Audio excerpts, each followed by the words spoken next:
I'm so excited for this call. I've been so excited about this for like the last 24 hours. Oh man, well, okay.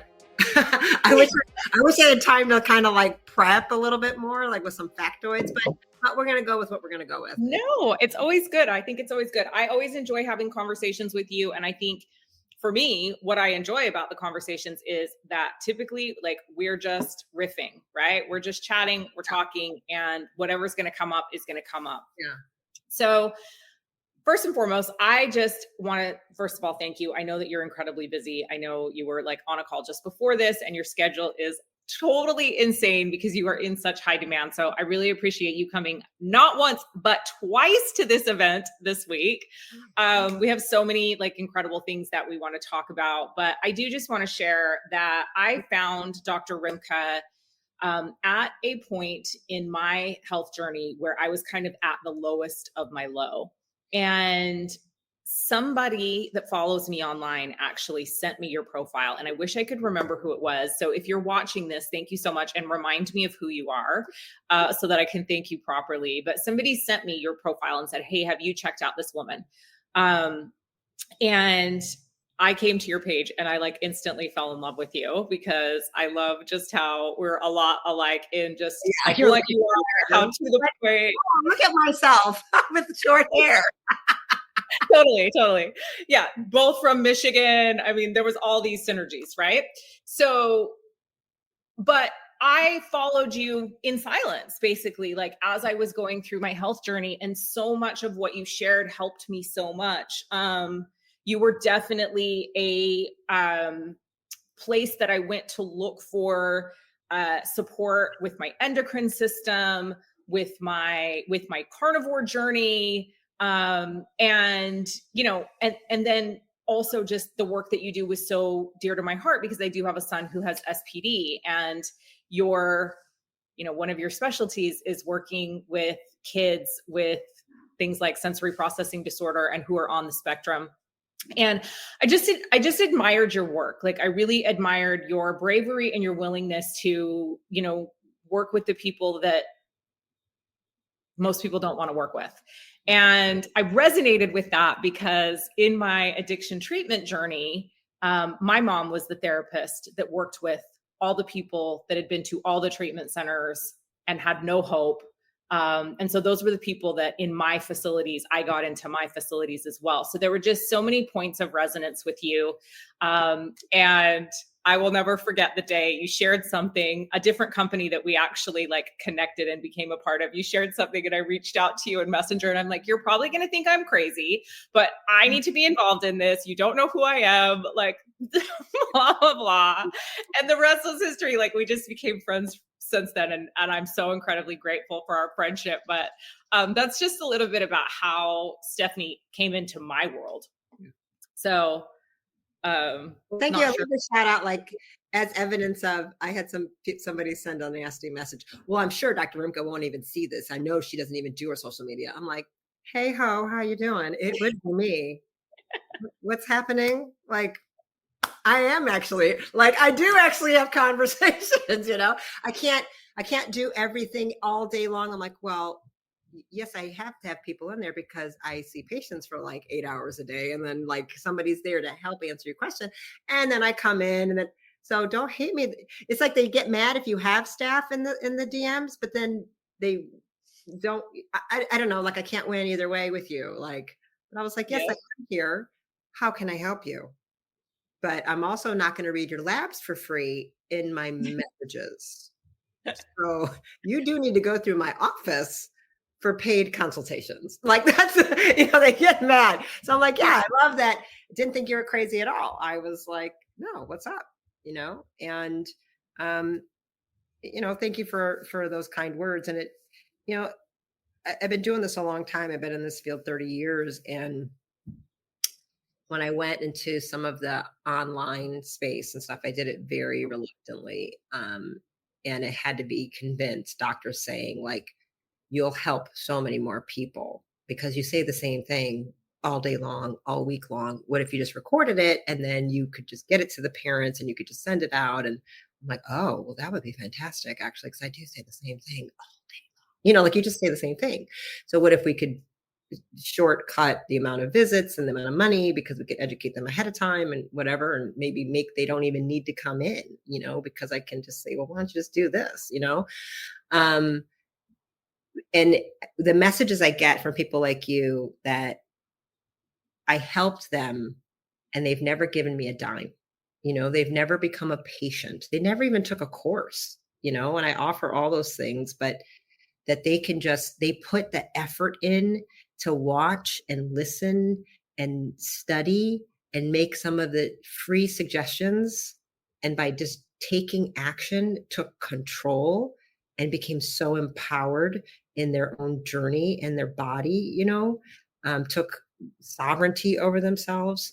It means a lot because ultimately that's all I just have always, since I was 3, like I need my life to have significance, and it needs to be that it's in service. Like if I can't be useful, I don't want to be here.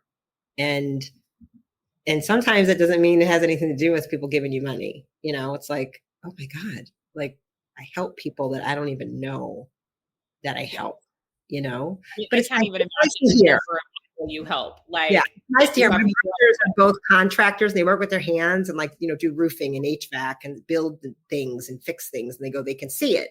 And they're like, so how do you ever know if you do anything? They're like, we couldn't do what you do. It's like, you never know. I said, well, I kind of do. I mean, the kid doesn't talk and then it talks, and the kid had ADHD and doesn't have ADHD. They're on drugs or not on drugs, but you're right.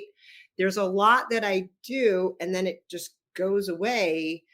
And I don't know 10 years, 20 years, always what happens necessarily. And there's a lot I do that, no, it's not like putting on a roof. I don't just job's done and I walk away. Health is not like that. So they're like, yeah, I could never do what you do. How do you know what you do works? I'm like, that's a good point. I mean, I gotta find my points on the line that what I'm doing is worthwhile. But yeah, you have a point. Like I'm not fixing roofs. No. Yeah. Okay, so we're gonna dive in, and I'm glad we're actually doing this on StreamYard, so we're going to be able to capture it in case it gets taken down. But we're not going to hold back. We're just going to say whatever we want to say, and we'll see what happens. Okay, so the first thing that I really want to talk to you about, because as you know, like I have done all the things to my body that I shouldn't have done, basically.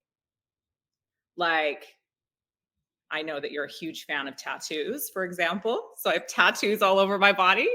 I had, I think I shocked you when I told you that I started doing Botox preventatively at 23 years old. We're going to talk about that in a minute. I wanted to open this call talking about breast plant illness because I got my boobs done in 2021. I waited all that time, all those years till 2021. And it's so funny because I'm like the person that is like no tox chemicals in my house. Yeah. I'm sure all your essential oils are organic. And yes, but I put Botox and filler in my face, and I put implants in my body. So I just want to hear from you, because this is one of those things that like I'm in the place where I'm considering explant surgery. I think you've got a pretty good handle and understanding on the health issues that I've had. My health completely bottomed out and crashed in 2022. So I had COVID 3 times, or whatever that virus, you know what I'm saying. I got sick 3 times, tested positive for COVID. I had gotten my boobs done. I was doing all kinds of filler and injectables. I was living in a house with mold. So it was this perfect storm, I think, that led to this. So I want to know, how much are you seeing breast plant illness? And do you think I should get I know you're already going to say I should get them taken out, but like, is this something like, I feel like I've gotten to this place where I've really built my health back. I feel amazing. And yet there's still just some lingering things. Oh yeah. Well, when you came to the States, you had the brief little trip. We were trying to see each other and you came back extremely inflamed, and what you did shouldn't have really done that. I'm like, what are you talking about? Why are you feeling that sick? Because you ate American meat? It shouldn't feel like that. I eat American meat all the time. I don't feel like that. Right? What are you talking about? I was like, okay, Leah. But it was okay because, you needed to kind of assign a target blame on something. And when we're like this, it's like, I'm going to need you to open it up eventually. But it's better when the person's own system starts to peel things back and wants to see things a little bit differently. My job, or any holistic provider, from here on out, you have my full permission to be like, take the implants out. Okay, so this is what we'll say. So one, I've seen, I started kind of into the breast implant illness journey probably really 15 years ago or so, is when I started seeing, when I started putting the pieces together, right? I didn't notice it or ask about it before that point in my practice. But many of these women were coming in with, so I'm board certified in neurofeedback, and a lot of people come to me for various biofeedback, neurofeedback, primarily mental health issues, right? Anxiety, panic, depression, pain modulation, seizures. So body pain, even fibromyalgia, that we can, pain is in the brain. So if we can break that up, chronic pain and phantom pain, phantom limb syndrome, things like that, they're in the brain. So neurofeedback is extraordinary for pain issues, suicidal ideation, things like that. Well, as I was going through histories, case histories, going, my first visit being a few hours long, eventually it wasn't like the standard. I wasn't looking for it, but it was always points on the line. The breast implants were there, and like I watched the whole health journey get destroyed, and they were not making the connection at all. And I sometimes it was so obvious, like A plus B equals C. I was like, do you not see what this, right? They're like, what? And I'm like, okay, let's go back and reverse engineer this, so you never had a panic attack in your whole life. No, I don't even know what's going on. You love your husband, you love your kids, like like all of these, life is fantastic. Suddenly 3 months after breast implants, you wake up with panic attacks 3 times a week out of nowhere. You have no idea why.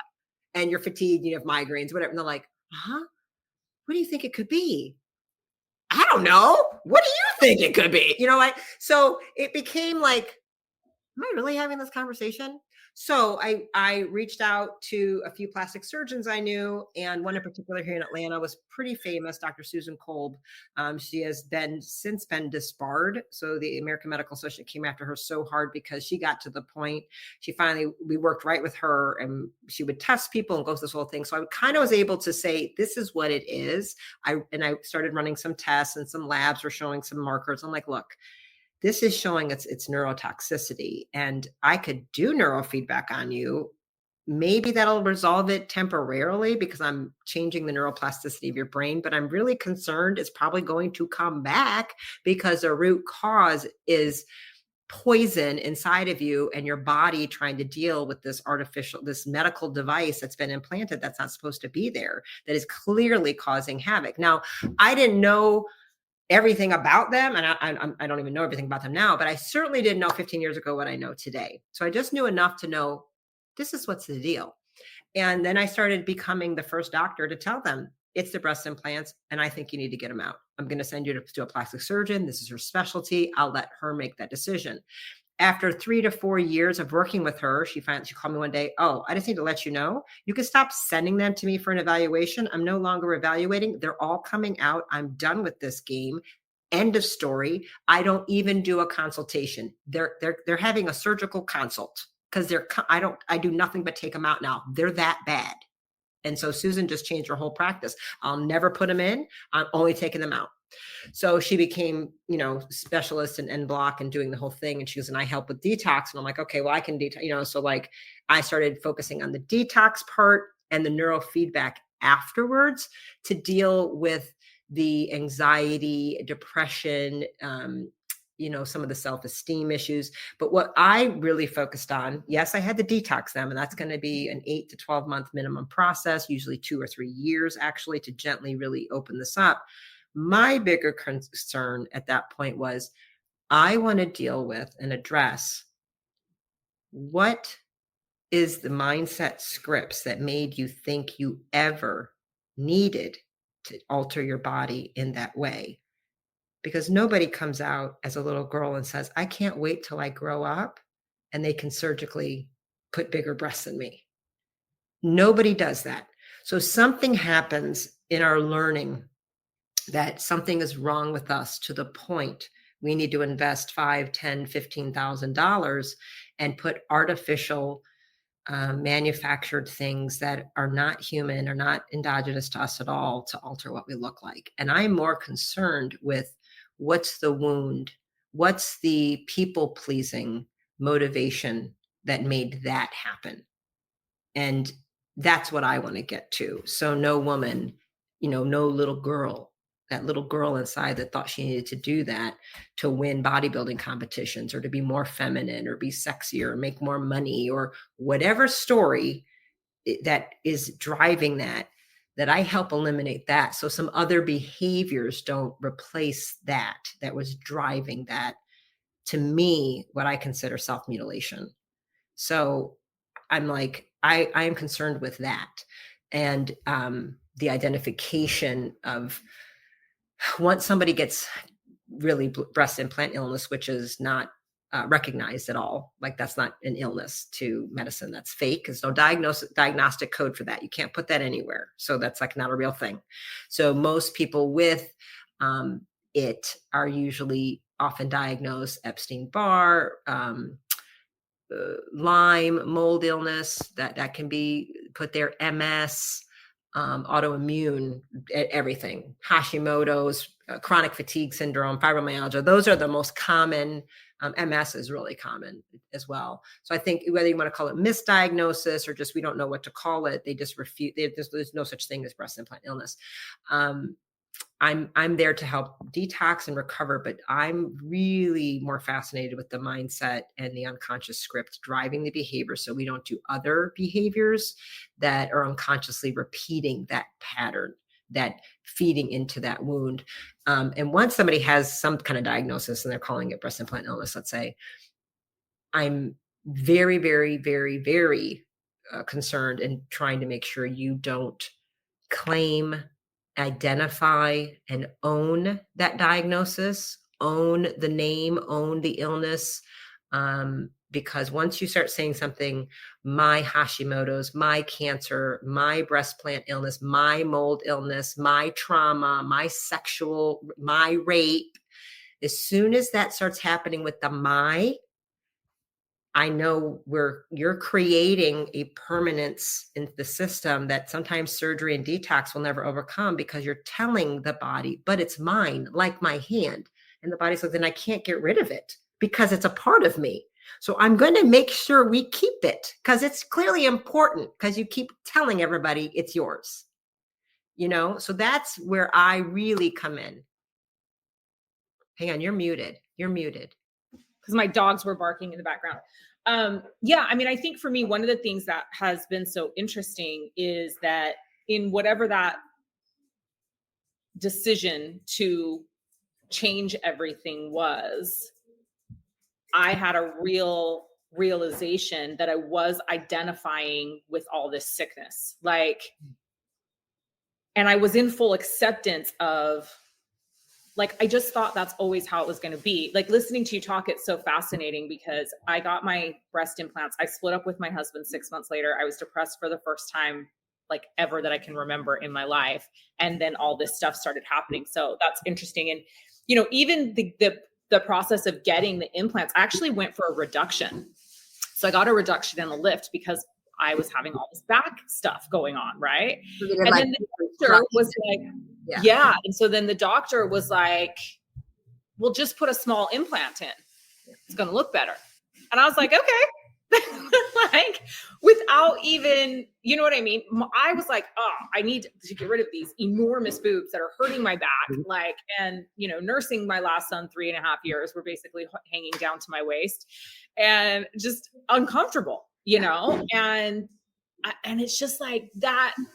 I was so not in touch with myself and zoned out in my life at that point. And all I was focused on was making money and work, that I was just like, oh, yep, the doctor said do that. Yep, that's what I'm going to do. Yeah. And I even had the thought, a few days before the surgery, maybe I should just get the lift. And then I was like, nah, it's already scheduled. They're already ordered. And then I just went ahead with it, It sounds like, they say up to 50% of women know right before they walk down the aisle, they don't want to marry that man. But they literally go, but it's already done. It's all these people are going to be there. I don't want to disappoint all of them and the money my parents spent or whatever. So they talk themselves into it. And they damn well know they don't want to do it. That's what that sounded like. I'm like, and there it is. Yeah. Like, so it's just interesting to me, like what you're saying about the, like, my. And I think this is really important for everyone that's listening, because I think this is the thing that I did. Like, I started looking at my life and I was like, this is bullshit. Like, I'm not going to live like this anymore. I'm sick of this. There is another way. And, you know, even with the stopping drinking alcohol, I shared a little bit about this when I shared my full story yesterday, but I come from 2 long lines of raging alcoholism and drug addiction. Yeah. And while I never became an alcoholic or an addict, not for lack of trying, certainly, I was a social drinker. And when I chose to stop, but I was absolutely, in hindsight, numbing all of my emotions with alcohol. Yeah. And when I chose to stop that, like when I chose to actually be like, no, drinking isn't a part of my identity. It doesn't have to be a part of my identity. There was so much freedom in it, because I could feel like I literally broke this identity that I held. Yeah. And it was like, oh, no. Well, it's and the then courage people are to like, be you want to embodied. have a drink? And I'm like, I have no desire for it now. It's not, and I'm not saying I'll never drink again, but it's just like, there is literally no desire. Yeah. So there's a few things. Well, the next talk, we're not going to talk about methylation because it's too complicated right now. We'll talk about it on the next call. The next call about I can explain that whole thing. Yeah, right. It runs in your family. But let's just talk about that journey, because you are going to end up getting your breast implants out. That's where this is headed. And that is going to come from, you are not going to be able to fight the way your soul is pulling you into deeper embodiment. You are being pulled into more association, embodiment. I don't want to be disconnected. I want full soul presence in this physical avatar. I want to merge these so beautifully so I can have full experience. And when 2020, the COVID schmovid went down, the whole pandemic situation, I was already seeing it ramping up. I was telling people, I said, look, I'm going to tell you, women are walking in left and right. They're saying, I don't know what it is. I need these things out. They were not sick. They are not suffering. All they knew was, this is not self. I will not tolerate not being my authentic self anymore. Get this shit out of me. That's what was happening in my practice left and right. Women were coming in like, I need help. Like, I'm just looking to be better. And I want to age like powerfully. I want to come into my divine feminine is really what they were saying. And they were looking to just kind of up level themselves versus coming in with severe pathology all the time. I was getting these 2 very distinct groups then. It was like, oh, I'm getting these peak performing women, which I really hadn't seen before. I was only seeing men like that. And when 2020, COVID schmovid lockdown stuff happened, I was probably on 200 different interviews and podcasts with, Judy Mikovits and all the, vaccine people, all of us, anti-vax crew, old school crew, were getting loud, finally coming out of the closets. We've all been hiding in our closets for a long time to keep our licenses. But at that point we said, game on, gauntlets down. We cannot, we're going to have to risk death at this point, because this is about to be a murderous nightmare. If we don't, we have to save whoever will listen. So all, handcuffs were off. I was thrown off Twitter 4 times. I was thrown off Instagram 3 times. I was, it just was like, here we go. My stripe was taken away. I mean, it was bad. They were, really trying to hurt us. It did hurt, but we had to keep kind of going. And I said in many interviews, I said, I'm going to tell you right now, you're going to watch an uprising of women that will no longer tolerate. You're going to see plastic surgeons' doors being knocked down. Get this shit out of me. All like the inner knowing of, I don't want this. It's not me. I no longer identify with this artificial stuff. I want to be my authentic self. And if that means I'm flat chested or have a scar, so be it. And if he doesn't love me, I don't give a shit. I'll find someone who does.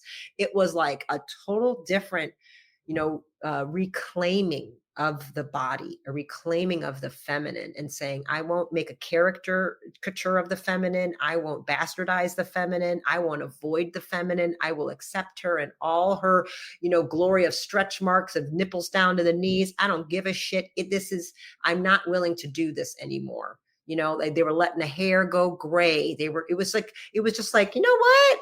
I like being at home in a bra. I like just You're gonna fix it though, right? You're gonna we can talk about that. We can talk about that. Let's talk about the peptides. So I knew that was coming. I said it, and then it's just been game on. I mean, it's so much of it. So, and what it takes to be there is such a level of it's really embodiment. So getting over stress, getting over trauma, the first phase is you have to feel it to heal it, and really alcohol, video games, porn, Netflix too much, even meditation. People meditate to dissociate. Yeah. They will do things, their spiritual practices to avoid feeling, to avoid being in the body, to avoid dealing with stuff. Because sometimes dealing with stuff is uncomfortable. So what you're saying, what you're telling me, you're like, I stopped drinking and I feel like I'm trying to feel. I'm trying to be in my body. I'm trying to be present to myself, to the ups and downs, the valleys and the mountain peaks of that. But to feel the greatest bliss, sometimes you must feel the greatest pain. And if you're always avoiding that, you're never going to have that either. So that's where you're headed. And that's where I think I think we are on two very different tracks. I think we have people who are coming into embodiment and association and up-leveling and coming into being in communion with themselves and therefore other people, being truthful with themselves or being truthful in their relationships. You cannot be your authentic self full of implants and fillers. It's an oxymoron. Right. So there may be one or two spiritual exceptions on this earth that can get around it. But in general, that's not, and people will maneuver their private logic all kinds of ways if they want. It's still the consequences of the consequences. So it makes total sense that that's what's happening and where you're headed. And where I go, like, especially with your mold illness story, let's be real clear. As soon as any breast implant goes in anybody, we have problems, and natural killer cells decrease by 40%. They're a medical device with a 7 to 10 year life. That's how long they're supposed to last. Within 7 to 11 years, 40% of all of them rupture in some sort. The capsule is, the body creates this adhesive capsule around because it's trying to sequester the poison. All of them are silicone, and silicone with an E is an unnatural substance that is leaching off, absolutely is spreading in everybody's body. You don't have to have a rupture. The silicone is absolutely getting out. Endocrine disruptor, HPA axis disruptor, causes stress in the system, lowers the immune system tragically. So would you have ever had mold illness if you didn't have those in? Maybe not. Yeah. Plus I do know you have MTHFR SNPs, which may, not necessarily, but you have a percentage-wise decreased enzymatic activity and decreased methylation pathways, most likely. So you put an implant of a poison, which they're all loaded with tin, by the way. That's part of their process. So people don't know that they're getting, the heavy metal tin, and they're also all loaded with platinum. So that's happening. And there was this horrific case in France that they were passing, they basically a spot inspection, because Europe had like no regulation on their breast implants because everybody assumed they were doing a better job than us. Well, they were using rocket fuel in them because it was cheaper, because you could buy that it was a waste product. So the companies would pay them to take it from them. So they were getting paid to fill implants with rocket fuel, and they were putting them in women. Can you imagine? So stay tuned for the explant journey. Right. So I'm just giving you an idea, like when the people, you hear those horrific stories, they were people that were getting really tainted, crazy, awful. But how do you know that you're not one of those in this? So what is always around those capsules? Mold. So even in people who don't get mold illness, it's fungus, yeast, and mold. in all those capsules because the body's sequestering it away. I can only imagine how much mold are in the capsules around your breasts. Okay. Okay. And then listen, and so where the place where it is, fatty tissue full of vasculature, nerves, and lymphatics. It's a fast path to spreading it all over your body. Okay, maybe I didn't want to have this conversation. We can go about something else. Yeah. And then I'm like, but I do feel like this rocket fuel thing is a really great segue to our next topic, which is my favorite topic to talk about these days, seed oils and Bobby Kennedy.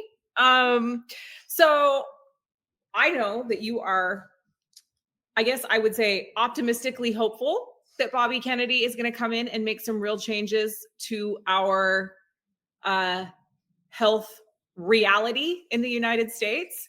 But I want to speak to you specifically about endocrine disruptors, because I think that, that's the place for me with him that I'm so excited that he's beginning to talk about. So the seed oils, the microplastics, the pesticides, like all these things that, 50 years ago, 100 years ago, we weren't experiencing from an endocrine disruption perspective. So I just want to hear from you, like, what are the top 5 things, if you were to give 5 things that we would just be diligent about removing from our lives? And this will segue into our Botox and Rimon conversation, obviously, because I know that some of this is going to be the chemicals that are in our beauty products, right?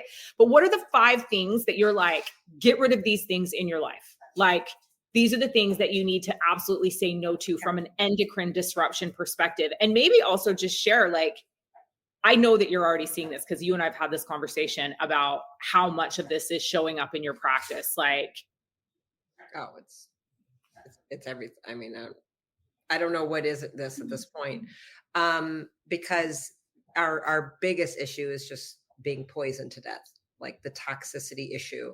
So, okay, 5 things. Okay, I didn't know this question was coming, so I'm maybe not saying, I may not do the order right, but let's at least. No, that's good. I'm putting you on the spot because I'm like, just with all your experience, and the first thing that popped in my head is what I want to say, but I'm going to go back and say the second, the probably my most important thing, if I only get one chance to say it: stop vaccinating yourself and your children.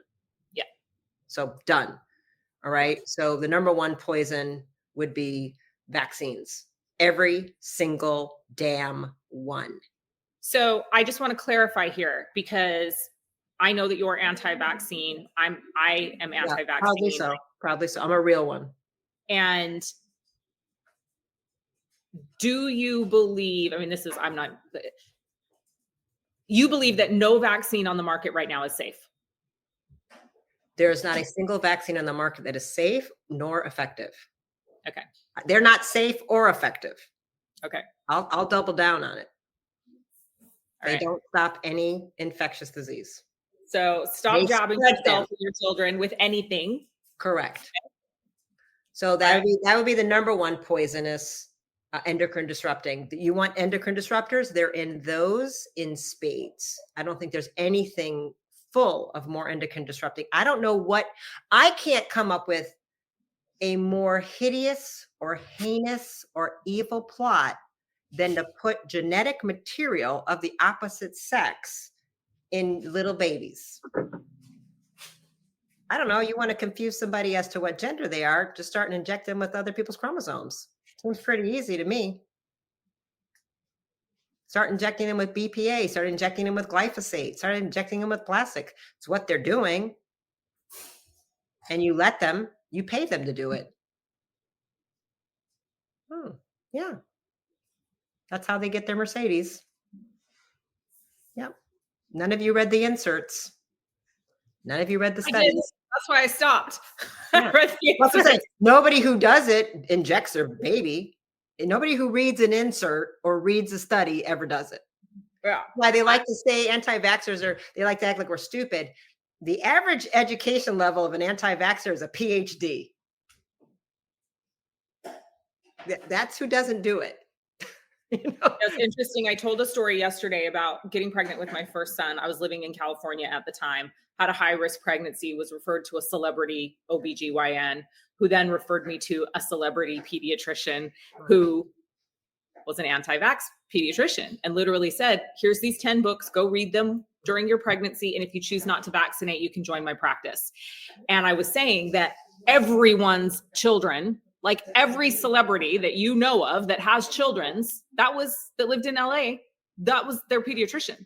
Yeah. And even the people pushing the vaccines, their children were not vaccinated and their children went to this doctor. So that was just like a really fascinating, eye-opening part of my personal journey. People in power, it's, do as I say, not as I do. Let's be clear. Yeah. Make sure you don't eat steak and use gas, but I'm getting on my private jet with Wagyu beef. Let's be clear, right? So that would be one. Then the first answer, water. It's all about the water. Most of the poison, I would say, is in drinking and bathing water.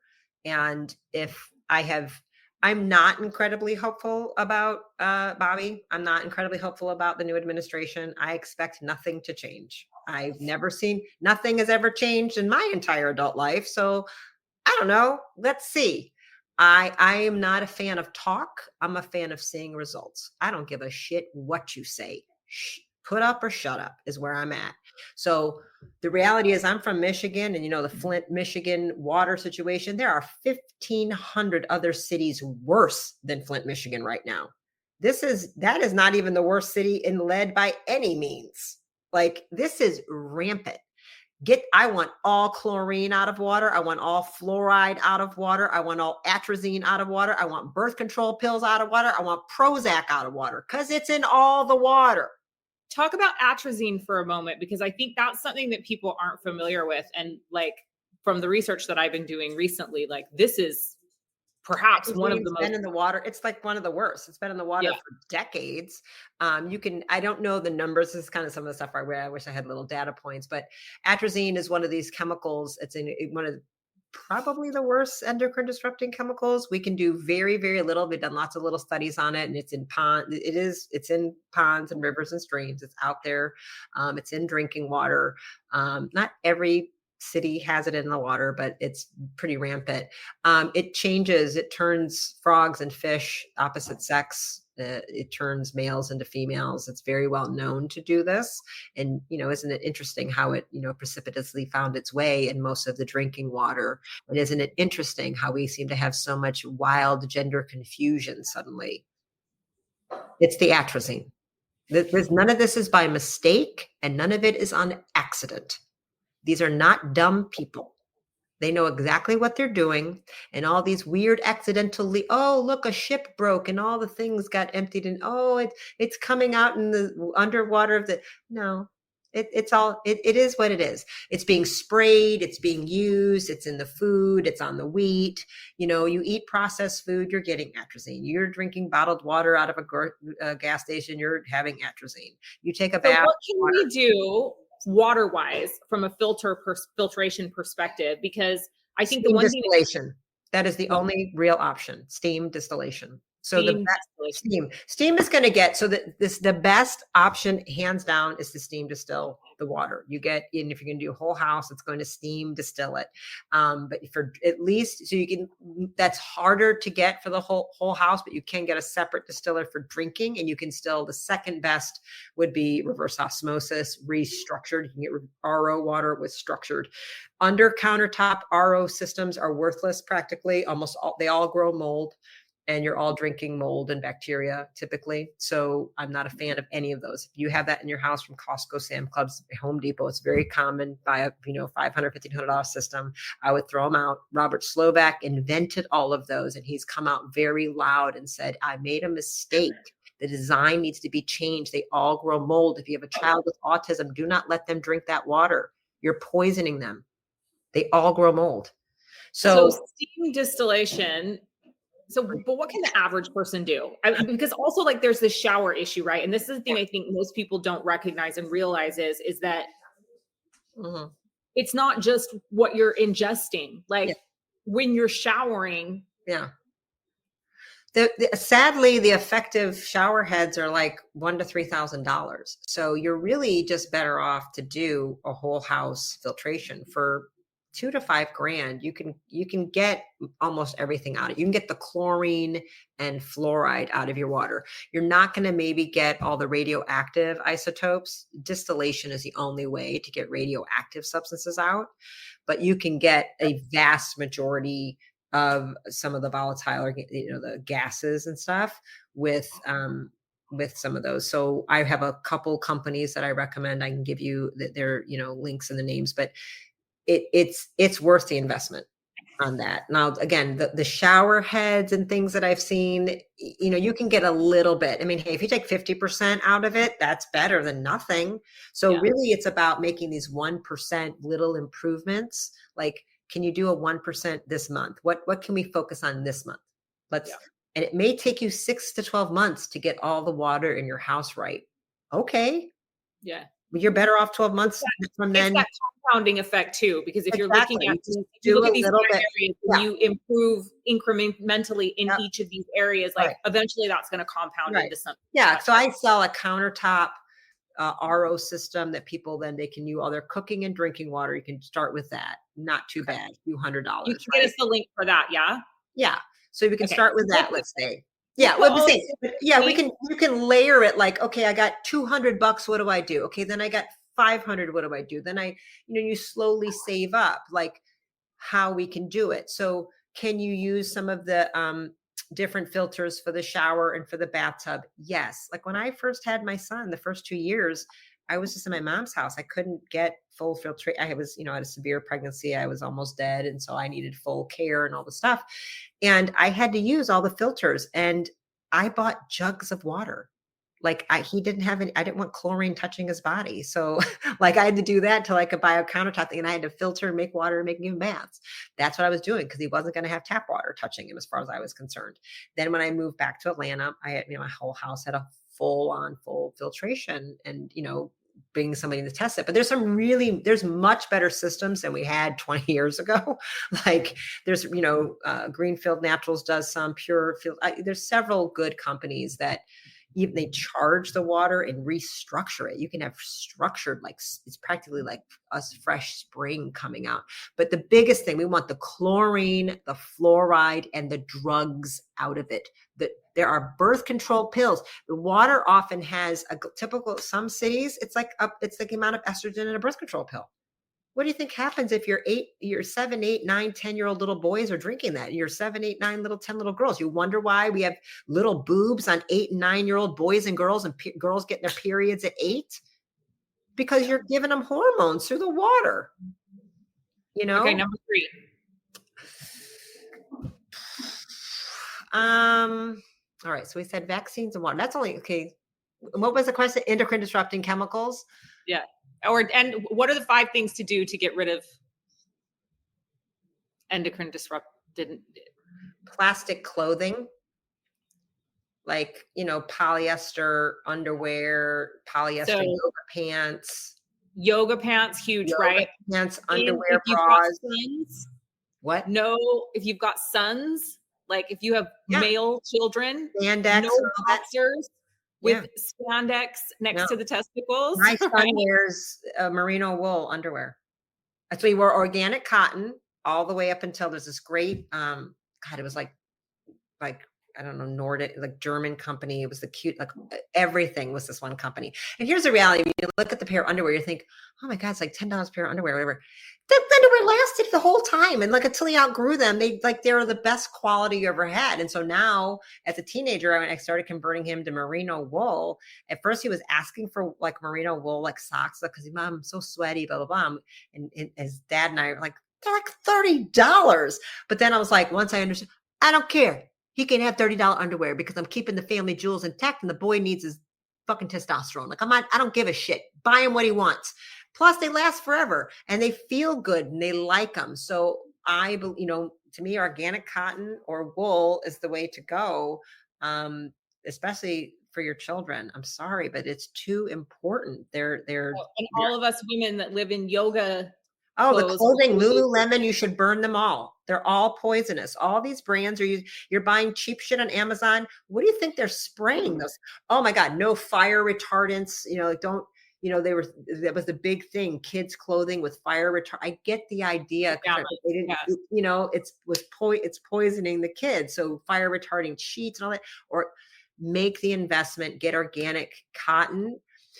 Sheets, if you can buy linen sheets. So I just did the upgrade recently to all linen sheets because linen. That's all it's so good, right? So expensive, but so worth it. So expensive, but you can even get them at Target, so they are an investment, being like, take care of your sheets, what I mean? But you spend so much time there. That's a recovery.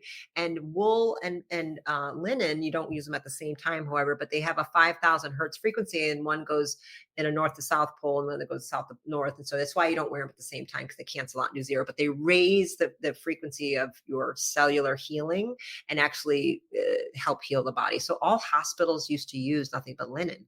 All old medicine, it was always linen. And it actually, the bandages being in linen helps the wound heal faster. Well, we converted to all this plastic crap. Rayon and fake gauze is all plastic made. And every time you're using these plastic underwear, spandex, biker shorts, anything with that breathe, polyester, weird, quick dry, all that REI crap, all these, it's all plastic. So every time you wash it, microplastics are going into the sewer system, and that's part of the pollution.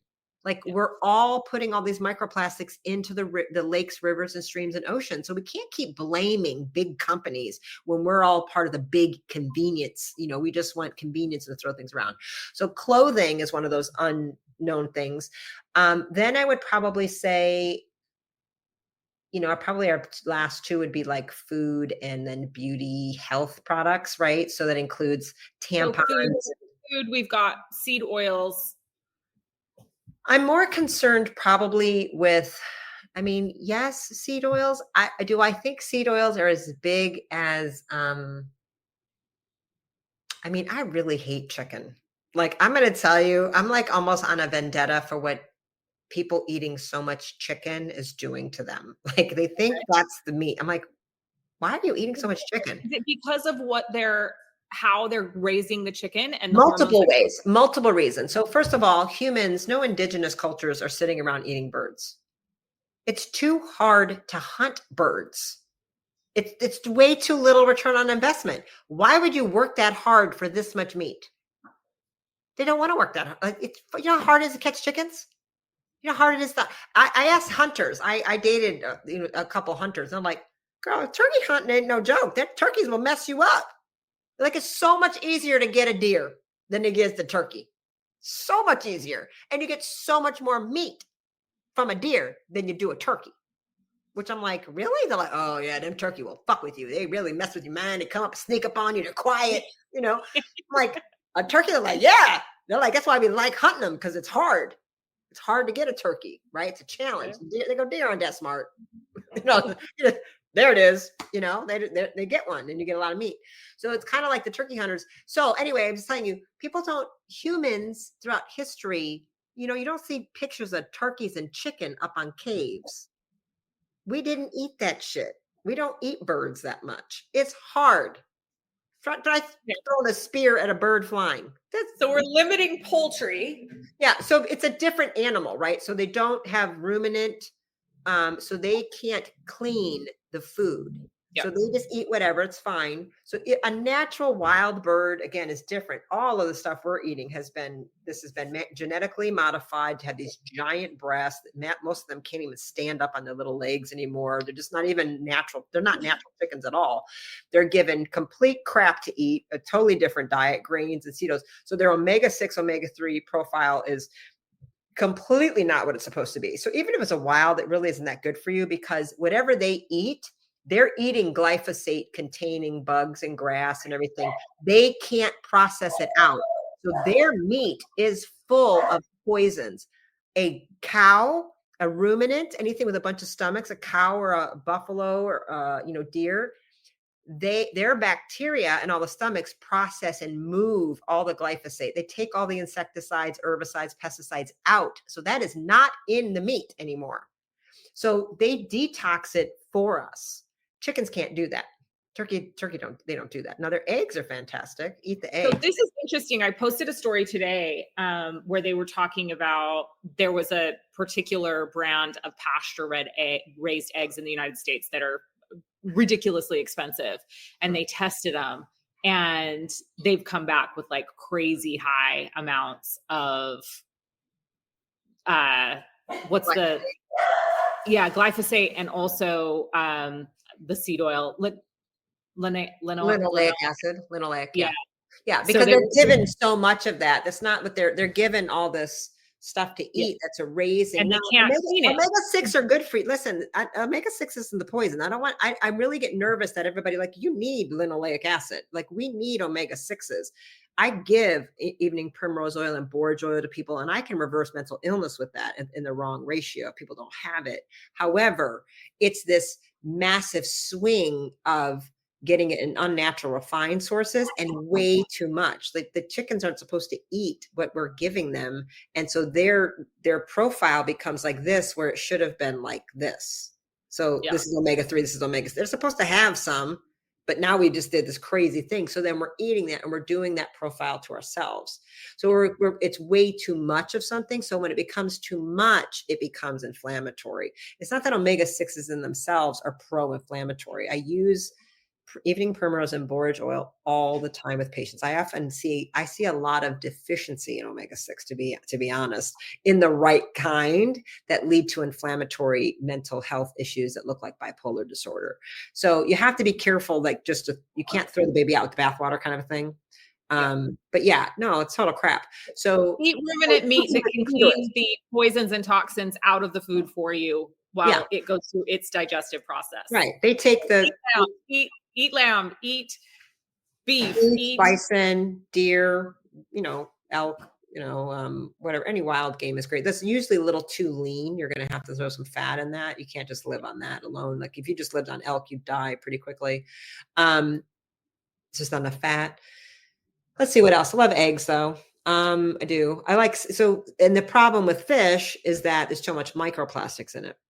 Yeah, that's not really the mercury. Yes, because of our Lululemon and our rayon underwear. That's our problem. We in our plastic everything, right? So the food. Let me think. What else is a big one? I'm also just more concerned with grains in general because they're full of glyphosate. They're the grains, the rices, the quinoas, all of that stuff, the breads and everything. It's amazing how much better vegetables. They're all sprayed with all the stuff. Yeah. They have, it's fascinating that people think of, oh, aren't you worried about the meat and all the hormones they put in? I'm like, well, I don't know what lie you heard from some Netflix vegan documentary, but that's not how it works. They don't actually do that. Like you've been lied to, conned once again by bullshit. Sorry. Sorry, you don't know how to read. When you watch, if anybody's getting their health information from Netflix, I feel sorry for you. Please stop. That is not an educational resource. Yeah, like I literally start to watch some of these things. I'm like, people watch this? I'm like, are we kidding? I remember I watched one of them and I thought it was a joke. I thought it was like a satire, and I kept doing this, going, this can't be. They're like, no. I'm like, this is what they're talking about. I'm like, this is the thing. I'm like, this you, and it's like we're all like, I can't even watch it anymore. Like, this is pure nonsense. But because it's so Hollywood and they hook you with emotion, but that's how people they have no discernment. Unfortunately, they've lived in a Hollywood kind of life where they think actors are actually compelling educationalists at this point. I'm like, he's an actor. Like his job is to lie to you and make you believe it, and you believe him. What to say? Like literally, they're professional liars. They play pretend for a living, and you want to believe them about the meat? Okay. Okay. So let's go to number 1 and talk about the beauty industry. Yeah. And I just want to preface this by saying, we're going to be chatting a little bit about Rimon now. Okay. After Stephanie tells us all the other things that we should be avoiding. I'm going to just move so I can get some water. Hopefully nobody's putting tampons in their body anymore, but we Listen, can talk about. I use tampons. It was like, I have to, like, I didn't even, that's one of those, when that light bulb, it wasn't that long ago when I think it was Stephanie Seneff. I think I was interviewing her, Dr. Seneff, and she mentioned the glyphosate in the tampon. And I was like, what? And I'm like, wait, what? Like, I didn't even, Leah, we can't all think of everything, right? Like, I did not think about that. I'm still I still have a period every single month, like clockwork. Every 27 days, I get my period in my 50s. I still use tampons. I don't want to just be in pads. I have things to do. And I'm like, oh God, I have to use those organic cotton ones. And I'm going to tell you, they don't feel good. They physically don't actually, they hurt me. I don't actually like an organic tampon. I haven't found one brand. If you got some brands you want to suggest to me, fantastic. I use them because I don't want to poison myself, but they don't feel as good as the big brand that I was used to using. That's full of glyphosate and full of God only know, maybe atrazine for all I know, right? So, yeah. Sorry. Yes, please. My son just asked me if I wanted coffee.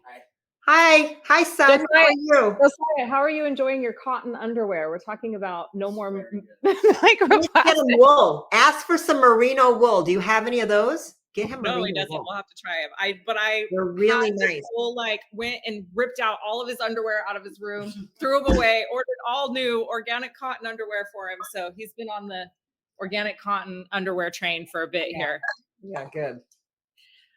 Okay. All right. Sorry, I had to get some. Awesome. So I gotta say, I shared a little bit about, and I shared my whole health journey yesterday, which took me forever and it was long and drawn out. And after the end of it, I was like, wow, I've been through a lot of shit.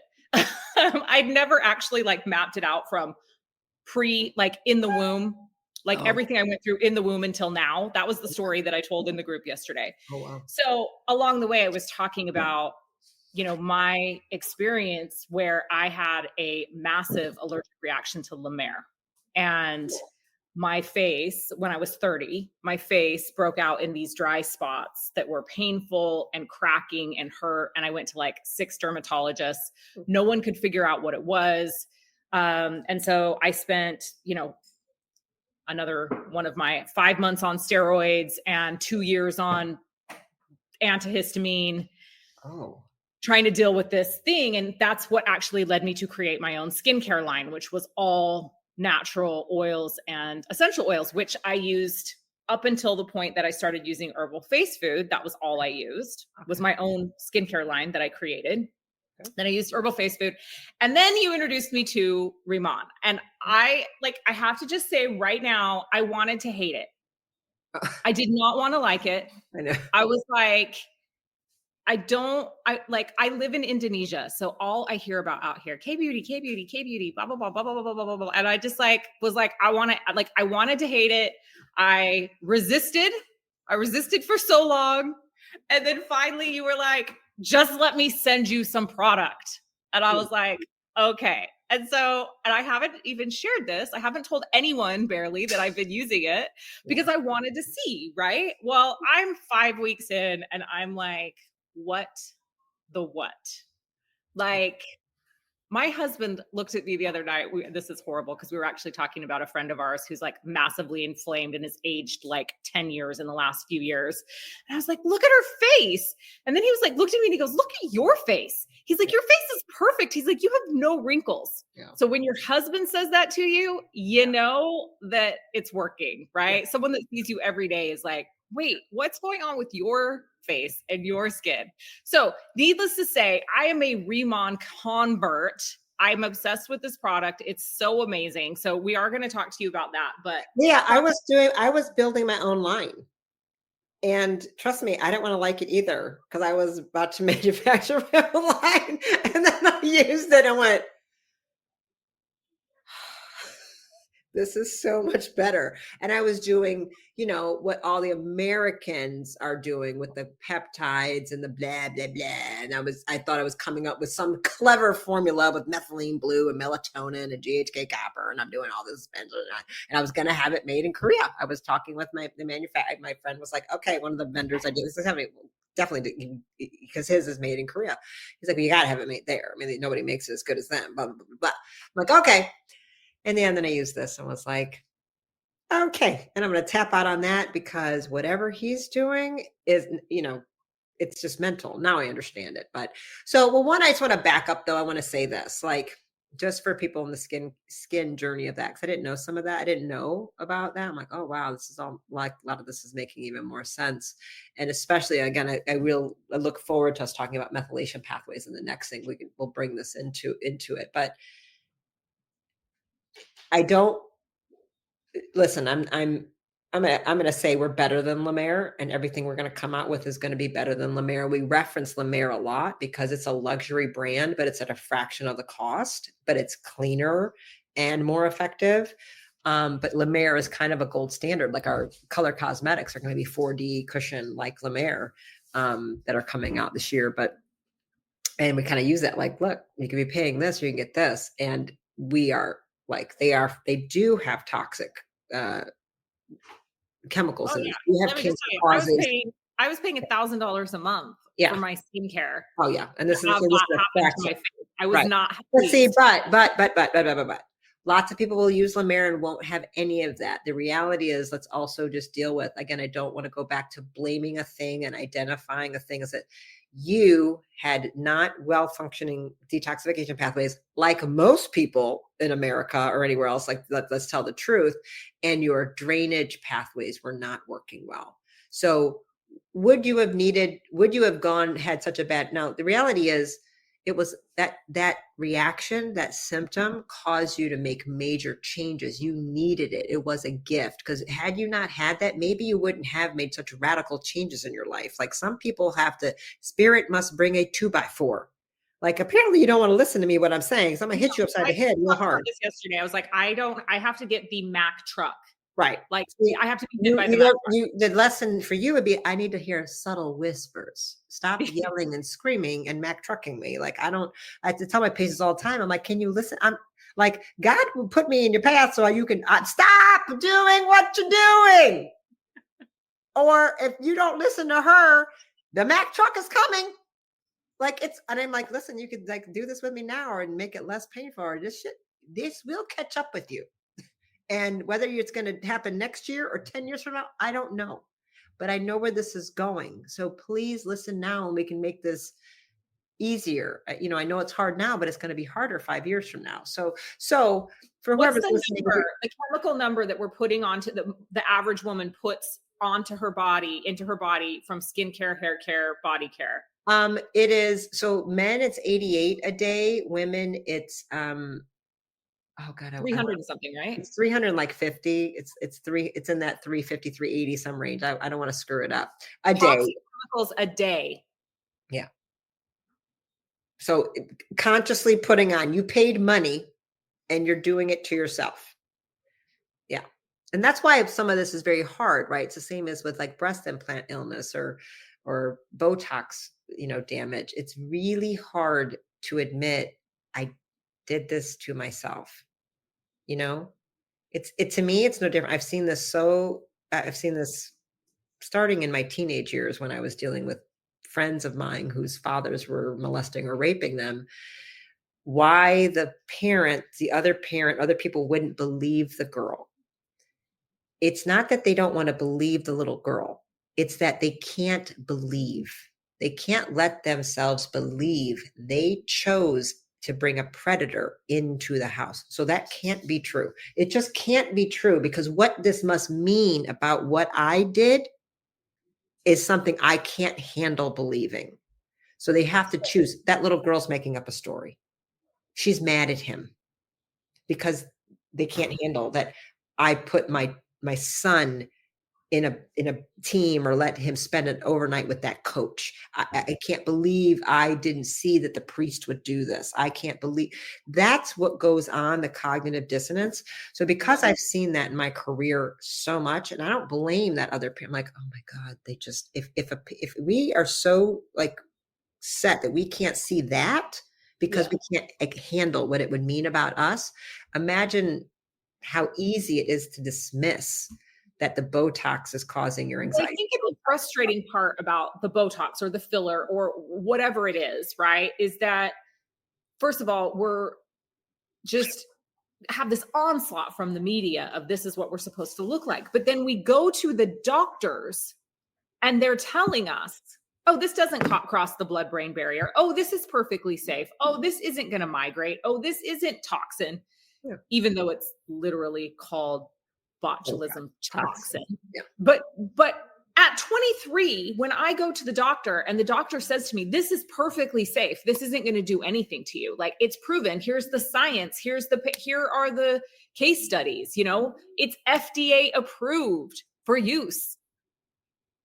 Yeah. So, well, I mean, that's the whole matter. So here's the thing. I don't want to scapegoat the physicians, entirely. Like I'm in a fine line with them because they're lied to.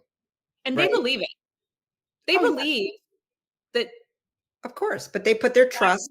Toxic, that Botox trust, they trust the FDA. They trust the CDC. They trust the AMA. They've shown repeatedly that they don't have very good discernment. They have shown they're not that smart. They have shown they don't do thorough research. And yet people like me who will spend hours, hundreds of hours researching something, we're the quacks because we question the authority. We say, okay, well, prove it to me. Well, show it to me. And if you take any of them to Matt, well, then show me the science. Show it to me. The FDA came out flat out and did say it does cross the fucking blood-brain barrier. It crosses the placenta and it leaves the site of injection. That's straight from the FDA. The physicians, because they have so much money at play, there is a cognitive bias and a cognitive dissonance around it. If I don't want to know it, I don't want to know it because it's going to cost, they're not. I think most of them are not consciously aware of it. I don't think most are trying that, but they're the same group of people who are just go through medical school, get told that vaccine's good, do them all the time. They're dangerous. Okay. They don't see any science. They get a couple hours of that. That's literally all they get. Hormone replacement bad, cause cancer. Don't do it. Okay. And they don't ask questions. They don't look at studies. They don't do anything because the system is set up to make it be that they're so overwhelmed and so traumatized and in such fear of being thrown out of rank, thrown out of school, in debt, no money. That's how they set them up. And then they own them. Then they're owned. If you don't follow our guidelines, we will drop your malpractice and never defend you in court. And your patients are going to sue you because that's what they're trained to do. Because they just want to sue the rich doctor. I really, that's what goes on for a physician. So it's a shit show place to be for them. All right. And if you go into plastics, aesthetics, make no mistakes, that's the group that's there for the money. They make a lot of money. They went into plastics because that's where the money is. So they're not an ER physician. They're not a trauma doctor. Like that's a different group of people. So they're a little bit more motivated by the money than somebody who didn't go into, plastics is a certain thing. Like that we'll just tell the truth. And they're not going to hear things the same way. So there's a lot of bias of they don't want to know the truth because it's going to end what they're doing. Because when they find out, they're like, it's very disruptive to find out what you're doing is hurting people. That is not an easy thing to figure out. When I would just find out some of the labs or tests I were running were bullshit, it like the guilt I felt when I found out the ALCAT allergy test was bullshit. I was like, oh my God, how many of these things have I done? Shit. Now, I didn't hurt anybody, but I made them spend a lot of money and waste a lot of time and do whatever. And we're like, the science was all faulty. They lied to us. That lab lied. They gave us bullshit science. We believed it. They had a really good pony show around it. I wasn't doing anything. And, I wasn't trying to do the wrong thing. But 5 years into it to go, we got to pull that lab. Oh my God, stop it. We're not doing them anymore. I have to apologize to people. I thought, I'm sorry. I didn't know. You know what I mean? Like that's a humiliating conversation to have with your patients. So a lot of people choose never to know because they don't want to have that humiliating conversation to say I was wrong. You know how hard it is for that plastic surgeon to say, I'm taking them all out. That's not easy. It takes a very special kind of doctor, and there aren't that many out there. I'm going to tell you the truth. I mean, that's just where it is. So it's an unfortunate thing. So I'm in the fine line of they're lied to.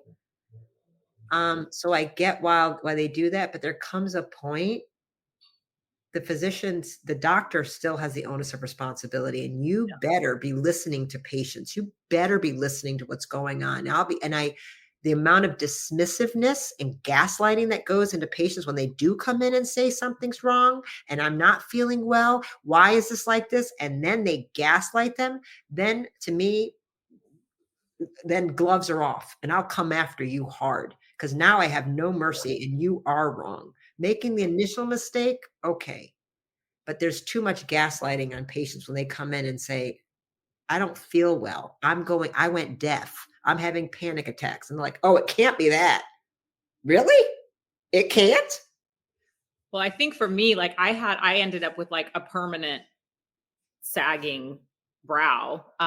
It's not as noticeable now, but this whole brow like was like this for 3 months and it still isn't normal. And I still never got full motion back here in this part of my face. And that was actually 3 years ago. And then I haven't done anything since. And certainly carnivore living has done a lot for collagen production. And, I laugh because I'm like, oh, it's like I've had lip implants, but I didn't. Like my 20-year-old lips came back from eating meat. It didn't happen the first, it was like, 9 months in, I started noticing it. Yeah. But I've been a person, I've done all the things. Like I've done all the things to my face. And it's so shocking. Because again, when you said that, I was like, what? And I feel bad because I didn't even start asking about Botox and fillers until 3 or 4 years ago. It wasn't a standard question. I didn't know people got this. I live in this bubble of whatever, and my friends don't, or if they do, we don't talk about. They're all like holistic, crunchy people. And though maybe I was making an assumption because I am surprised now that I see it, like how many holistic, functional coaches and doctors are just injected and surgeried and breasts. And I'm like, a friend of mine, she'll send me, she's another doctor, and she'll send the link. She goes, look at this one. I'm like, what? And again, I think they're satire. I'm like, is she for real? She goes, she's literally talking about detox and poison. Look at her lips. I'm like, oh my God. But there's like this disconnect of injecting yourself. That doesn't count. You know what I mean? Well, I think the rationalization, or somehow it's like, I live no tox every day. And then just once every 6 months, I go and do this thing. Yeah. Like, I really do feel like there's a rationalization in that because you're just thinking like, oh, and then it processes out of the body. Yeah. Right. And that's even worse. Like amazing things for myself. Yeah, like botulism. Let's go over what it is, you guys. Okay. Botulism is a poison, this toxin that comes from this botulism bacteria. Botulism toxin is the number one most dangerous toxin known to all of humanity. There is nothing more poisonous than botulism. So it was created as a biological, so it is a thing, right? Then it was manufactured in massive quantities as a weapon of war to be released during one of the world wars to try and paralyze and kill the enemy. Because what does it do? It causes muscular paralysis. It kills the nerves that innervate a muscle. So that means what are muscles? Your heart, lung, diaphragm, like there's intercostal muscles in the diaphragm. That's a muscle. So you can stop someone from breathing and you can stop their heart. Instant death, instant easy murder. So when you inject botulism to paralyze, in a controlled way, it doesn't stay there. That is now established, and that is a fact. It leaves and it goes everywhere. People have died right from the injection because it went to their heart or to their lungs and it killed them. Happens all the time. You just don't hear about it because they're not telling you, because they don't want you to know. Right? So then you have it even worse. So if you get fillers or Botox and you have them put in, there are lymphatic specialists and stuff. They're like, oh, we can't work on you. We can't work on it. They have to ask. So if you get lymphatic or massage, you shouldn't be getting massaged or anything after that because it's going to encourage it to leave the site of injection. Do you think people are going in and telling people this? No. They're going to their acupuncturist, their massage therapist, their chiropractor. Well, they just say don't do it for 72 hours. Right. And you're not supposed to do it for a long time. I just found that out from Kelly. Don't get a massage. Don't lay down. Stay upright for, like you can't lay down straight away because it will migrate. I didn't know that. Well, it is migrating. And so it crosses into your brain. It's known it does cross into the blood-brain barrier, and it crosses the placenta into your baby. And it impacts what part of the brain? Oh, okay. You want that part. I'm like, well, it impacts any part of the brain. Okay. So what I'm like, what are you talking about? It goes everywhere. Okay. So so see how I can move my face, right? I can make all kinds of lines because, I can move it around. It's interesting. Like I can do it, but I have to focus really hard on raising like the messages to the. I think we can help with that with peptides. We have to regrow the nerves. So this is like really difficult for me to do. Like I could do this easily, but I have to think about this or like hard to get it to raise. And so this is the globellular muscle. So these muscles in particular, the forehead, what I can do, all of that subtle motion I just did with my eyes, this is incredibly important information.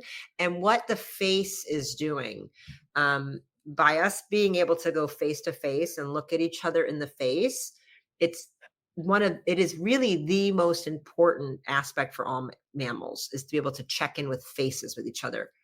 Every mammal on Earth has been studied and they all do it.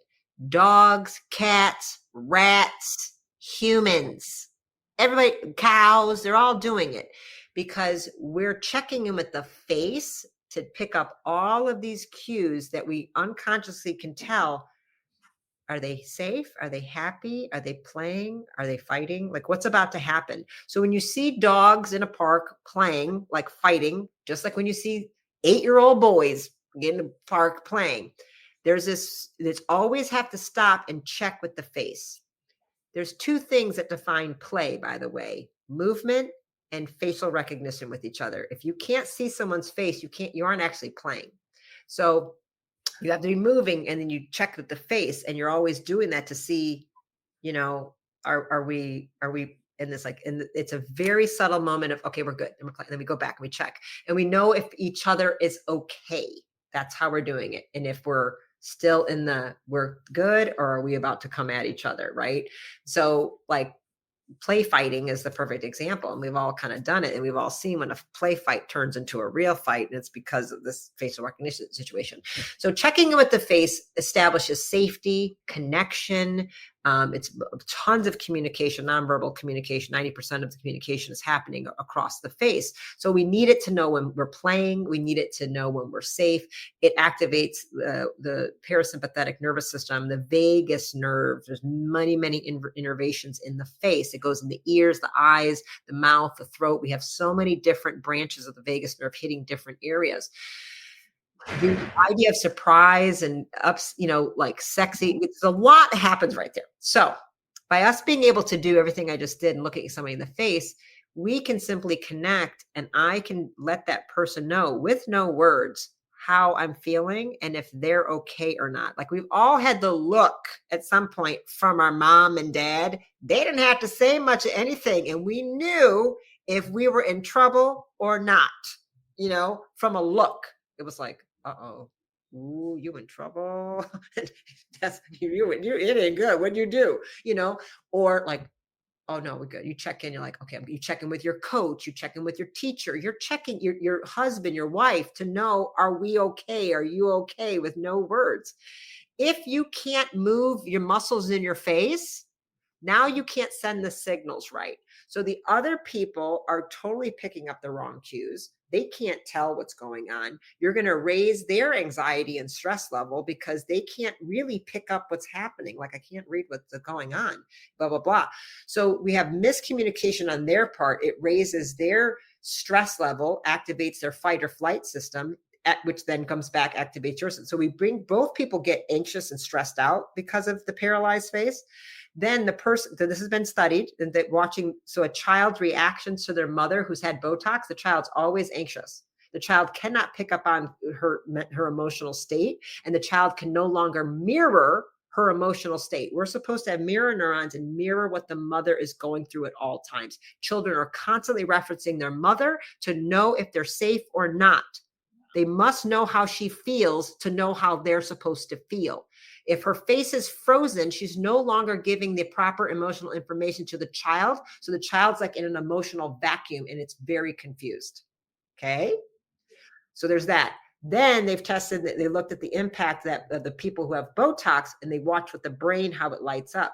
The centers for the mirror neurons lighting up are down. And those are the centers for empathy, being able to feel what the other person is feeling, and therefore having more compassion. So the person who gets it is numbed out. The muscles are numbed, the nerves are numb, and the information to the brain is numbed. Does that make sense? So the last thing that I think we need is people who can no longer co-regulate each other. The mother must regulate the children, and her face is frozen. The kids can't pick it up, and then she can't feel what they're feeling. So now we have all this disconnect and more chaos. So that's a longer way of saying all of that, but does that make sense? Yeah. Wow. That's not good. No. And I have so many thoughts about even like Jack, like my son, and all of that. It's, well, now you know. So, but here's the thing. There is this incredible product now, because look, here's the thing. Like, we all want to look good though. I get it. Yes. Like, I'm in this place in my life where I'm like, yeah, I want to hack the health out of longevity, hack the hell out of longevity. Like, I want to be as vital and as vibrant, live a long time in a really, really vital way. And I want to look good. Like, and looking good makes you feel good, man. Yeah. So now talk to us about Rimon, because first, I'm just going to share. So I've been using for 5 weeks. I'm blown away. Like, the fine lines and wrinkles on my face. I can see it. Marionette lines. Because listen, you're gorgeous. I would never have looked at you and thought you needed to do a damn thing, but I'm like, oh my God, I can totally see it. Yeah. It's pretty fantastic. Like, what's happening and again, I'm just 5 weeks in. So my marionette lines have always been the thing that bothered me the most. Oh, really? And since I stopped getting filler, but they're vanishing. They're literally vanishing. Yeah. I've come to like these were the first, like, Botox always here, because I hated my smile lines, but I'm learning to love those. Yeah. But I did have some lines that were quite deep right here, and those are going away. Mm-hmm. And also, so I was most interested in the hair care. Like I really wanted to try the hair care because that's why I made sure. I said, well, what do you want the hair? And you're like, yeah. I'm like, okay, let me make sure. Yeah, I'm like, I had to have the hair because with the rapid weight loss, I lost 2/3 of my hair. I mean, I used to have this crazy mane of hair. I lost 2/3 of my hair. Yeah. And in the last 2 years, my whole entire crown has gone gray, which we'll talk about on the next one. But my hair was so thin and it was, I mean, I could see it. And I was like, this is crazy because I have so much, like I'm a thick hair person. Yeah. So I'm obsessed with this hair care. Like, first of all, I don't even know what they're doing with this like water situation. That I know, does it? It's like defies gravity and like all like physics. Like what I happens with bathed it. in it. I bathed in a tub in it in Jeju. Oh my, I'm obsessed with this hair care. Like just the use of it and the smell. Like I hate the smell of the oil. I'm not gonna lie. I still put it on, but I put another oil on top of it. Well, then don't use it. I mean, you don't have to if you don't like it. But I'm obsessed. And my hair, you can't really see this. Let me see if you guys can see. The new, yeah. Oh, it's when my hair is curly, you can see it so noticeably because it's like this little fro on top of the you could see it in that. I was like, wow. Yeah, this like little fro, little baby fro on then all this long hair. So my hair is growing back like crazy, but it's so freaking soft. Like my hair is so soft. It's amazing. The curly haired people really go crazy about it. Oh, no. I mean, you guys are like apparently. This is what I wanted to say. I should have worn my hair curly today because Bali water is so horrendous. I have a shower filter. I have all the things, but my curly hair is straight in lots of different places. So I don't ever wear my hair curly because it won't be curly. My hair is like back to my 12-year-old curls. Yeah. Like it's I'm like, I don't know how this even happened. I only have like this I'm going to go get this cut off probably because this much right here, like won't curl, but all of this is like, yeah. The curly hair people. I mean, they apparently it's such my son has really curly hair, so it's interesting. But my friends are like, look at my hair. I'm like, wow. I mean, that's insane. Yeah. It's interesting. Yeah. So I know we've gone like so late, but just give us a little and I want to know if you know because I missed the Black Friday thing today because it was sold out by the time I woke up. Yeah. So do you know what the Black Friday thing is for tomorrow morning? So we tell the people so that they can get it while I'm sleeping. I know them every day. So, okay. So here's the thing about this line. This guy is the number one product formulator in Asia for 30 years. So he sells his stuff to Chanel and La Mer and Yves Saint Laurent, and everybody comes to him. And everybody goes. All the French brands still go to Korea to get their stuff, right? Like this is what it is. Like I forget, so Korea I think is 53 million people, so it's very small. It's like the size of the state of Indiana. It's not that many people there, but they are the skincare capital of the world, right? They are known. Korea is skincare, like Paris is fashion, and New York is advertising, LA is movies, like their places are known for certain things, right? Korea is absolutely skincare and everybody knows it. They have more skincare manufacturing. It's something like, 5,000 skincare manufacturing per 10,000 people per capita. It's like some ridiculous number. They just do more of that than anybody else in the world. So there were some wild numbers when we were there. So I was just in Korea, a month ago or whatever. I think at this point I was there for about 10 days, seeing Jeju, seeing the whole manufacturing and everything around this product line. And, with corporate staff, it was utterly fascinating. So he has, I think it's 16 patents right now and on the ingredients that are here. And what he did was basically, he's been studying plants. He's been studying Centella asiatica, which is also known as tiger grass. And in Asia, the tigers will roll around in this grass after fights because they have figured out intuitively and spiritually and being whispered to that this plant heals their wounds really fast. So it's extremely anti-inflammatory and causes massive healing and self-regeneration of the tiger skin. So it's known as tiger grass because that's what the tigers roll around in it and heal up so fast. So he's been studying it for 20 years in particular. So Centella asiatica is used in a lot of skincare products. The issue is they're off, you can look at the difference. They're getting it from Madagascar, India, from other places, and it's dried up. It's like the dead, dried herbs they're grinding up and like putting and stuff. Now, how much of the active antioxidants and polyphenols are actually in this doesn't matter because they don't need to tell you that. Well, what he did was take Centella asiatica and said, after studying it, and he is one of only 6 people that the Korean government has given access to study what's called Jeju lava energy water.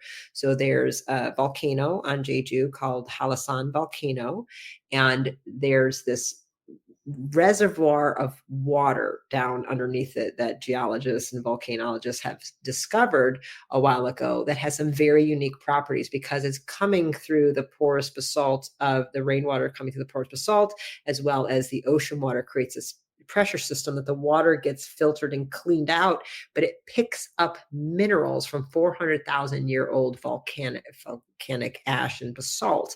So it's down there so deep, running through, picking up all the minerals from the basalt these minerals don't exist in our topsoil. So none of these minerals are in any of our plants and grass up here because it's down there. Then he decided to grow the plant in the water. He's one of only 6 people allowed by the government to study. He's the only person allowed to use it in any cosmetics, beauty whatsoever. So there's one company that puts it in food, 2 companies use it for medical. So the water itself, the energy water, we drank it when we're there. The whole time it's all we're drinking. They let them drink it. So they bottle it and drink it, and we bathed in it too in his spa. The water itself is studied it treats hangovers, hypertension, cardiovascular disease, diabetes, weight loss. They use it for all kinds of stuff. They call it yaksu. It's a medicinal water, but we don't have a translation. The best that we could come up with, they're saying it's holy water, but they don't call it that because nobody can pilgrimage to it because it's underneath the ocean. So if this water was coming up in a spring, it would have created lore like Lourdes or anything else. The people would have been having miracles, I think. So the water itself is super anti-inflammatory, and it causes things because it also has radiation frequency from the volcano, because all volcanoes give off big radiation spheres, and everything grows super big and super fast around volcanoes because of that radiation charge. So he grew Centella in the water, and it grew 5 times the size of normal Centella. And so it has 2.5 times the potency of the actual elixir. So he made a plant. He called it giant byungpool so it's byungpool is the word for Centella asiatica. So he made a new plant by growing it in the water. Took 3 years, but he does have a patent on giant byungpool. He's the only person that owns the patent. He's the only person that grows it. He has the largest giant byungpool farm in the entire world. All of the byungpool in the world is used in all the Riemann. So it penetrates deeper into the skin. It has more anti-inflammatory healing property of the regular tiger grass. It causes more regeneration, more healing. This is beyond skincare. It's regeneration and repair. And to me, it's the first topical I've ever seen that really, as far as I'm concerned, because it penetrates so deep, he's made it go deeper than any other line. It's beyond cosmeceutical. It is a cosmeceutical grade, but it's like he did cosmeceutical without putting any medicines in it. What's this other word that they've done? What's it's the other sciencey word? Microfluidization. So he has a patent on the water. So he owns the water basically for this. And he also owns the giant byungpool. That's patents on that, and the microfluidization.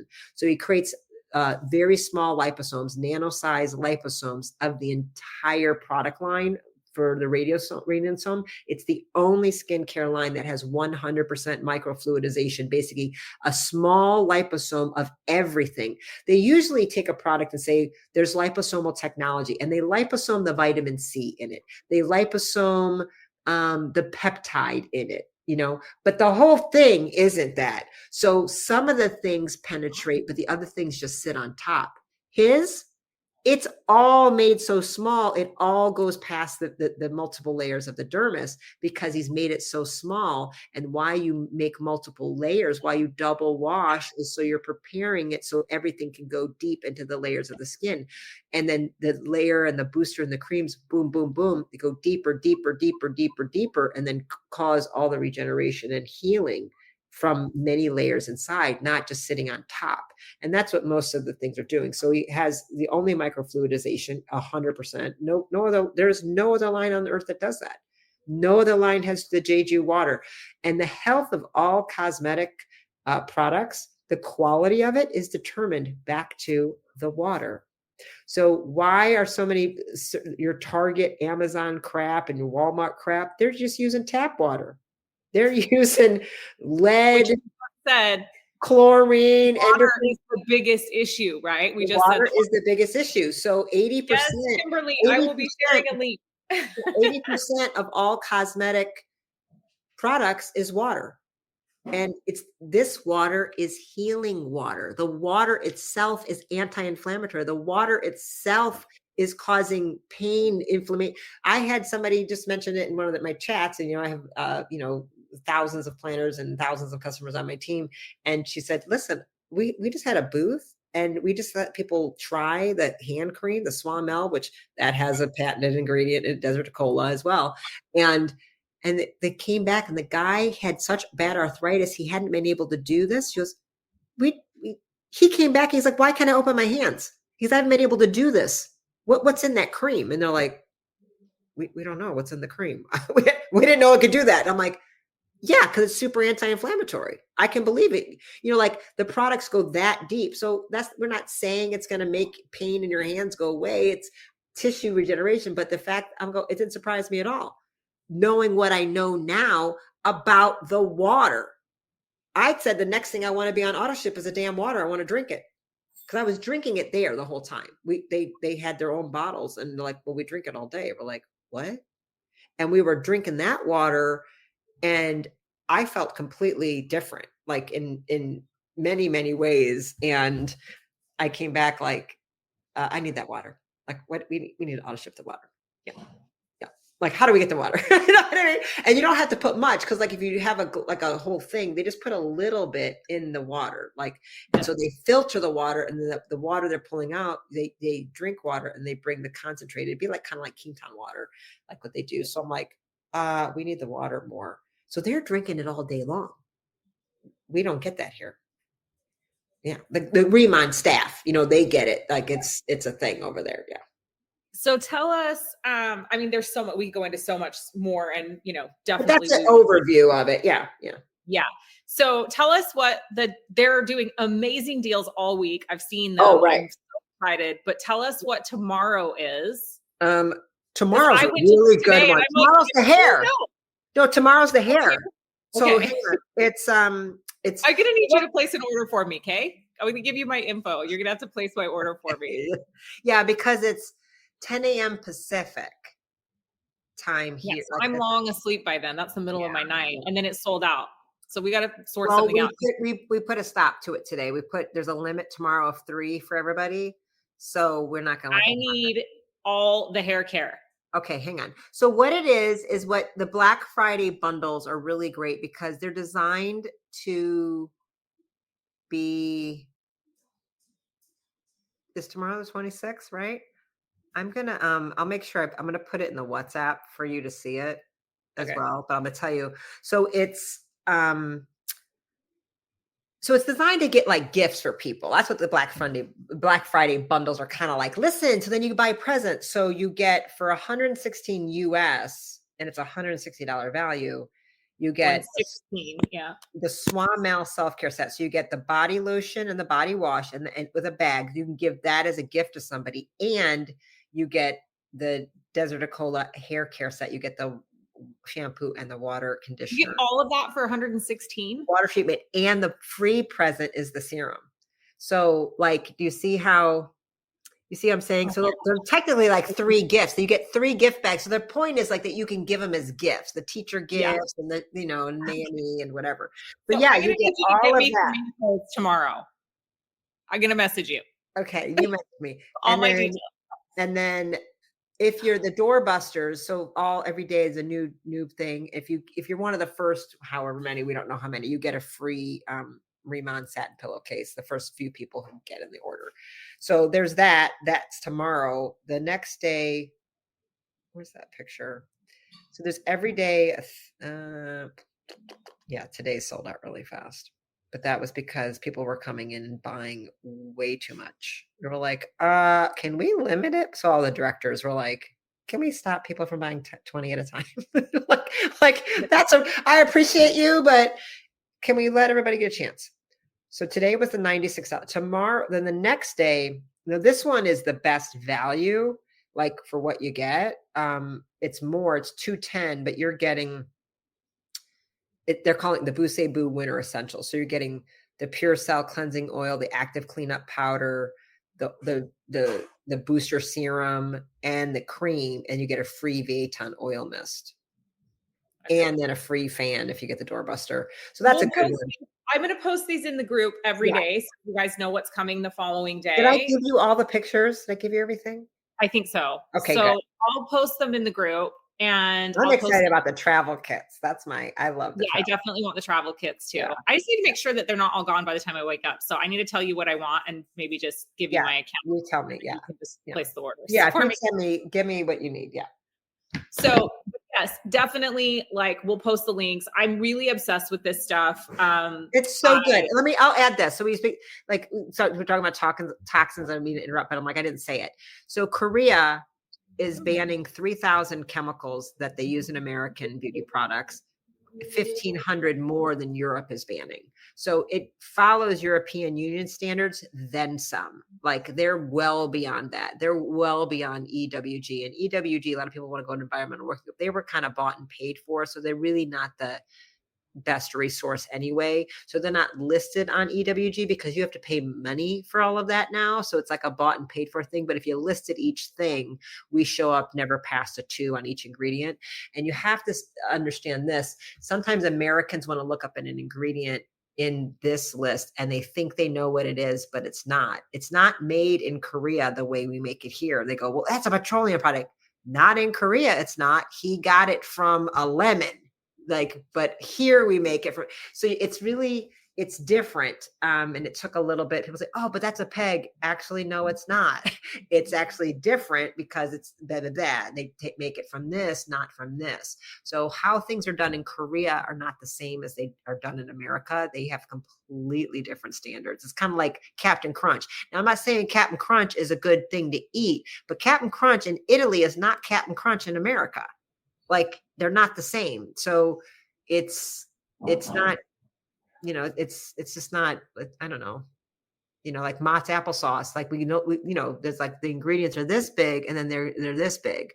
So you have to be careful when I've had people come at me and I'm like, I don't think you know how to read properly. Let me break down the word for you. And they're like, oh, I'm like, cause they jumped to the gun and they thought it was, oh my God, that's this.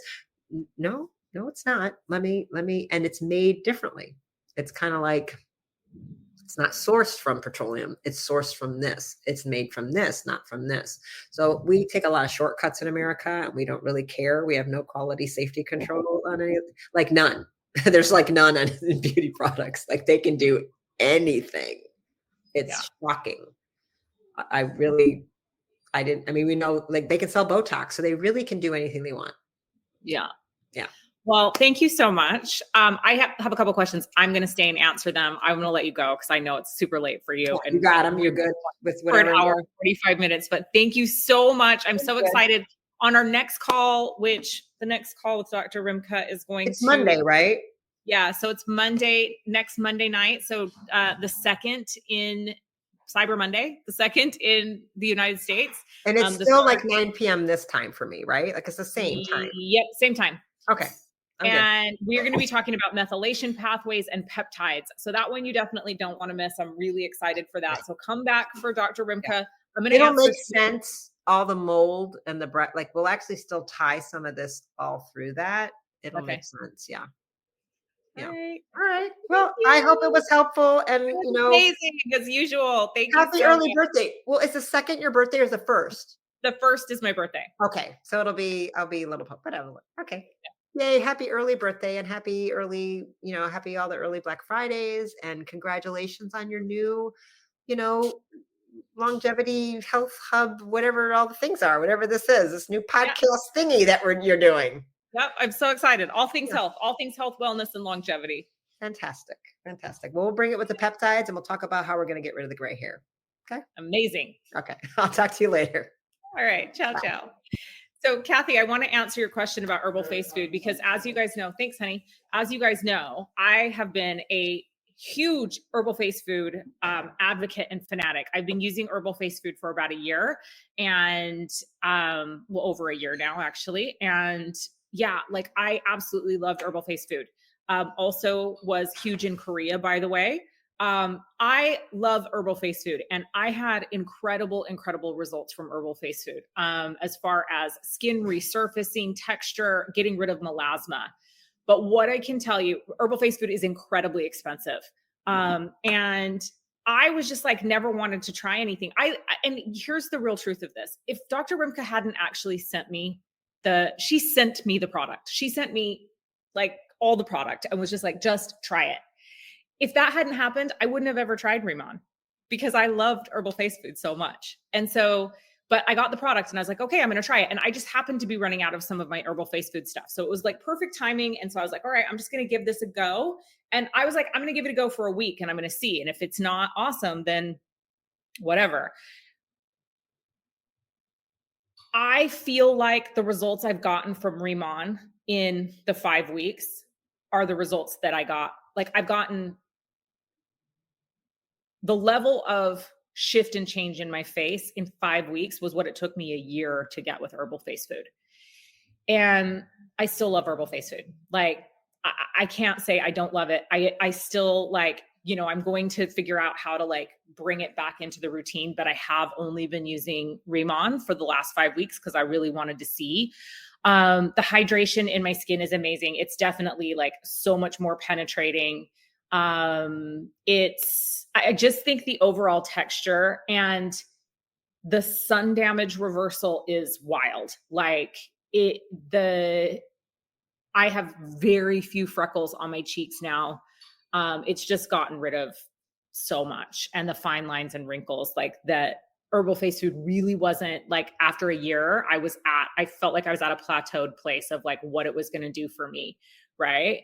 And so it was just like, it took me to the next level, the Rimon, I guess is what I'm saying. Like I had a lot of incredible results from herbal face food. I love herbal face food, but this was just kind of a next level, reverse aging. And that's really what I'm all about right now. Like I want everything I want to be doing and putting on my skin and in my body. I want the purpose to be reverse aging. And so that's the whole purpose of this week. Like I'm going to be sharing with you all the things that I'm doing, like different biohacking devices that I'm using, different like non-transdermal patches that I'm using,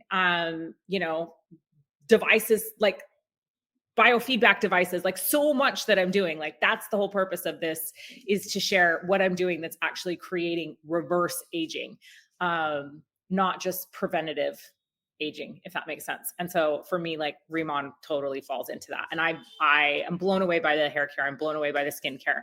So with that, I will conclude today's session. I'm so excited. Tomorrow, I'm being joined by my friend Jennifer McKinney, and we are going to be talking all about weight loss. She is a high performance coach that's lost 162 pounds.